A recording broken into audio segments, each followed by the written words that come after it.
Cum spune Apostolul Pavel lui Timotei, căci învățătura sănătoasă îi vor gândula pe alții urechile.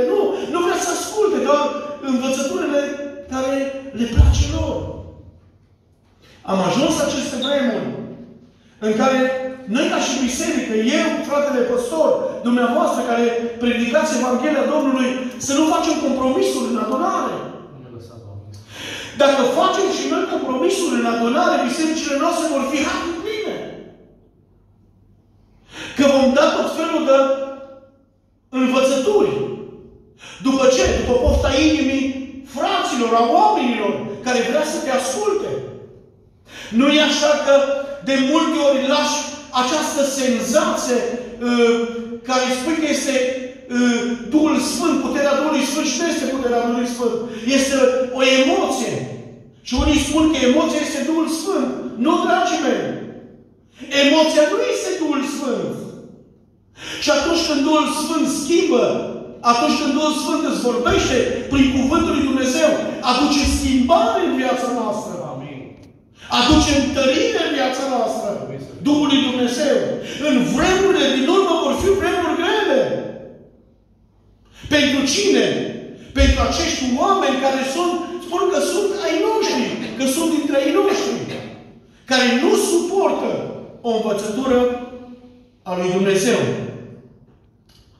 În continuare, în 2 Timotei, scuzați-mă, capitolul 4, versetul 3 spune: căci va veni vremea când oamenii nu vor putea să sufere ce?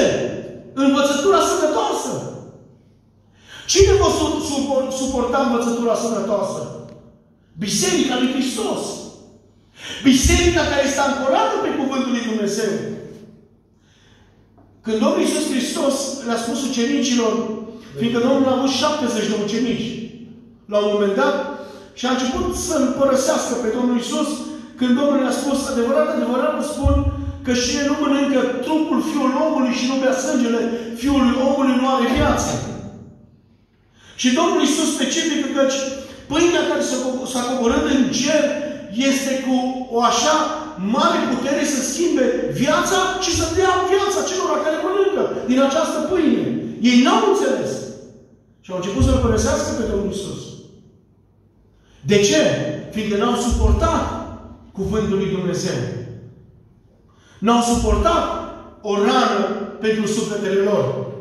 Și când au început ucenicii să-L părăsească pe Domnul Iisus, mai au rămas 12 și Domnul le-a spus: voi nu vă duceți. Și Petru, cel mai îndrăzneț dintre apostoli, spune: Doamne, unde să ne ducem? Că la Tine ne sunt cuvintele vieții veșnice. Slăvit să fie numele Domnului. Amin. Cel mai important lucru, dragii mei, iubită biserică, este Cuvântul lui Dumnezeu. Amin. Fără Cuvântul lui Dumnezeu nu putem. Fără Cuvântul lui Dumnezeu nu vom înainta. De aceea este scris în Psalmul lui David, în Psalmul 103, versetul 11, strâng cuvântul Tău nu în capul meu și în inima mea, ca să nu mai păcătuiesc împotriva Ta. Strâng cuvântul Tău în inima mea. Când cuvântul lui Dumnezeu este în inimă, vei ști să dai și altora care te vor asculta. Când nu este cuvântul lui Dumnezeu strâns în inima noastră, când nu-L cercetăm, nu-L acundăm în ființa noastră, n-ai ce să dai altora. Și vedeți atâția frați care se clapină.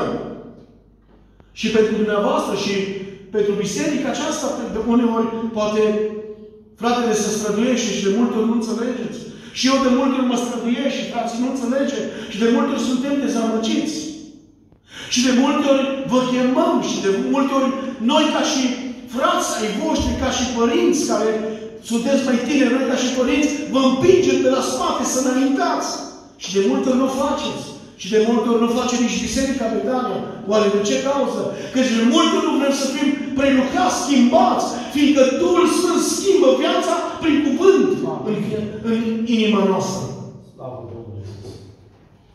Dragii mei, spune cuvântul lui Dumnezeu căci se vor da învățători după pofta inimilor, nu vor suporta cuvântul lui Dumnezeu, îi vor gâdăla urechile, să audă lucrări plăcute și îți vor da învățători după pofta inimilor.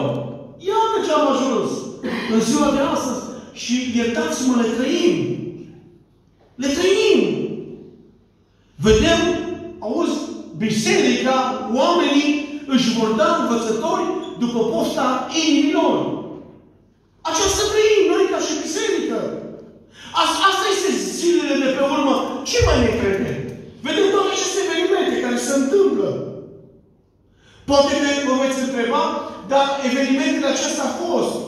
A fost și cutremure, a fost și războaie de când este lumea și așa mai departe. Dar toate aceste lucruri se întâmplă odată. Atenție! Se întâmplă odată. Mai mult ca toate aceste lucruri, vedem că vremurile este atât de aproape că le trăim noi. După ce le cunoaștem, căci dragostea celor mulți se răcește. Îl slăvim pe Dumnezeu, noi care suntem în casa Domnului. Ferice de noi că suntem și putem să lăudăm pe Domnul. Fericiți suntem noi. Suntem noi oameni buni? Nu.